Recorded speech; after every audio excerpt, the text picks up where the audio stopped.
إن الحمد لله نحمده ونستعينه ونستغفره ونعوذ بالله من شرور أنفسنا وسيئات أعمالنا. من يهده الله فلا مضل له ومن يضلل فلا هادي له، وأشهد أن لا إله إلا الله وحده لا شريك له، وأشهد أن محمدا عبده ورسوله صلى الله عليه وعلى آله وأصحابه وسلم تسليما كثيرا. أما بعد، فيا عباد الله، فاتقوا الله تعالى وترفعوا عن هذه الدنيا كما زهد فيها الصالحون، وأعدوا الزاد لنقلة لا بد لها أن تكون، واعتبروا بما تدور به الأيام والسنون.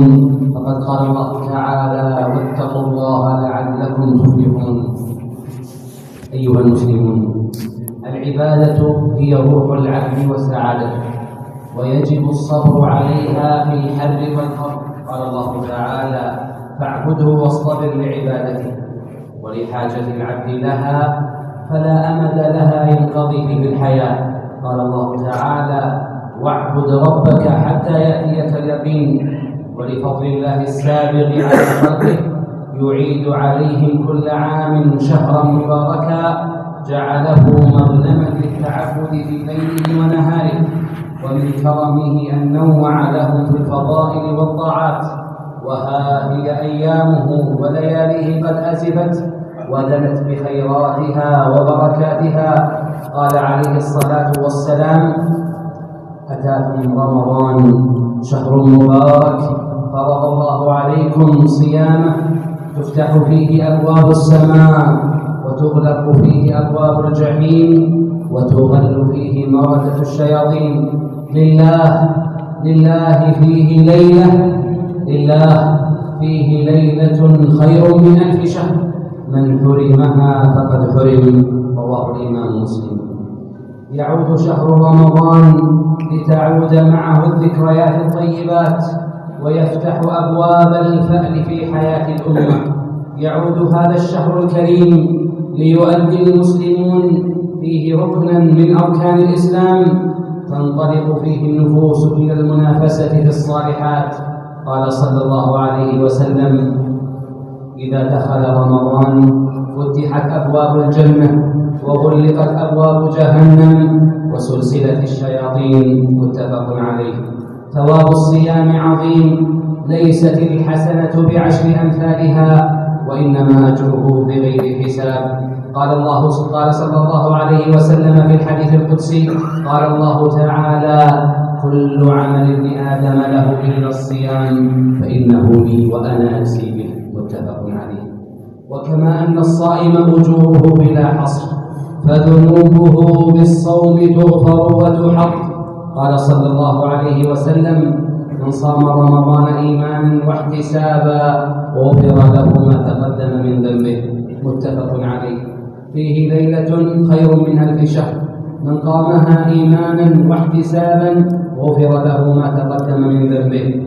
ومن كمال الصوم الواجب عباد الله حفظه من نواقصه، من الكذب والغيبة والنظر إلى المحرمات أو الانشغال بالملهيات أو إضاعة الأوقات. قال صلى الله عليه وسلم: الصوم جنة، فإذا كان يوم صوم أحدكم فلا يرفث ولا يصخب، فإن سابه أحد أو شاتمه فليقل إني صائم. رواه الإمام البخاري. ومن فاته الغفران في رمضان فهو محروم. قال صلى الله عليه وسلم: رغم أنف رجل دخل عليه رمضان ثم انسلخ قبل أن يغفر له. رواه الإمام الترمذي. أيها المسلمون، المسلم يتشوف إلى العبادة ويفرح بأدائها إذا دخل في أدائها بإخلاص لله واتباع للنبي صلى الله عليه وسلم. إن فعل ذلك قبلها الله منه وضاعف أجوره. ومن الخلق مع الله المسارعة إلى أوامره بكل استبشار وسرور، فالمرء لم يخلق إلا للعبادة. قال الله تعالى في سورة الذاريات: وما خلقت الجن والإنس إلا ليعبدون.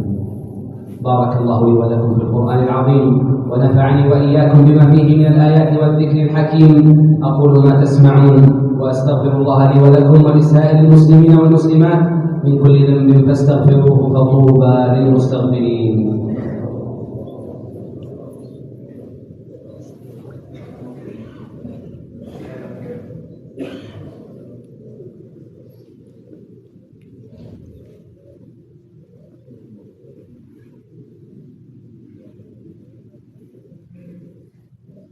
الحمد لله على إحسانه، والشكر له على توفيقه وامتنانه، وأشهد أن لا إله إلا الله وحده لا شريك له تعظيما لشانه، وأشهد أن نبينا محمدا عبده ورسوله صلى الله عليه وعلى آله وأصحابه وسلم تسليما مزيدا. أما بعد، فيا أيها المسلمون، فإنكم على أعتاب شهر عظيم يوشك أن تصبحوا غدا صائمين، فإن كتب الله لكم إدراكه فأحسنوا فيه الوفادة وجدوا فيه بالعمل، فلم يكن سلفكم يستعدون له بمزيد من الأكل والشرب، ولكن بالطاعة والعبادة والجود والسخاء والتوبة والعمل. وكم من إنسان ينتظر رمضان بأقوى أمل فباغته الأجل، فافتح فيه صفحة مشرقة مع مولاك، وأسدل الستار على ماض نسيته وأحصاه الله عليه، وتب إلى الله التواب الرحيم من كل ذنب أو تقصير، وإن استطعت ألا يسبقك إلى الله أحد فافعل. ألا فاتقوا الله عباد الله، وأكرموا هذا الوافد العظيم، وجاهدوا نفوسكم بالطاعة، وجددوا العهد مع ربكم، فكم من مؤمل بلوغه أصبح رهين القبور. صوموا صيام مودع، واستشعروا فرحكم به يوم تلقون ربكم، كما قال صلى الله عليه وسلم في الحديث الصحيح: للصائم فرحتان، فرحة حين يفطر وفرحة حين يلقى ربه.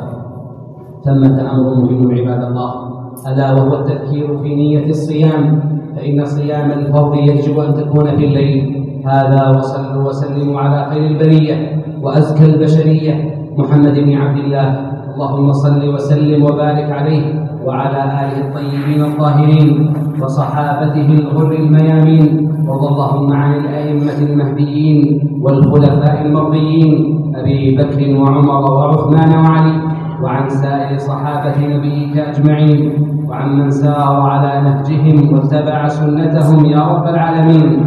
اللهم أعز الإسلام والمسلمين، اللهم احمي حوزة الدين ودمر أعداء الدين، اللهم انصر المستضعفين من المسلمين، اللهم ألف بين قلوبهم، اللهم وحد صفوفهم يا رب العالمين. اللهم انصر دينك وكتابك وسنة نبيك محمد صلى الله عليه وسلم وعبادك المؤمنين. اللهم آمنا في أوطاننا، اللهم آمنا في أوطاننا، اللهم اصلح أئمتنا وولاة أمورنا، وأيد بالحق إمامنا وولي أمرنا، اللهم وفقه وولي عهده لما تحب وترضى، وهيئ لهم البطانة الصالحة الناصحة يا سميع الدعاء. اللهم بلغنا بمنك وكرمك شهر رمضان، اللهم أهله علينا بالأمن والإيمان والسلامة والإسلام والتوفيق لما تحب وترضى. اللهم اجعله شهر عز ونصر للإسلام والمسلمين يا رب العالمين.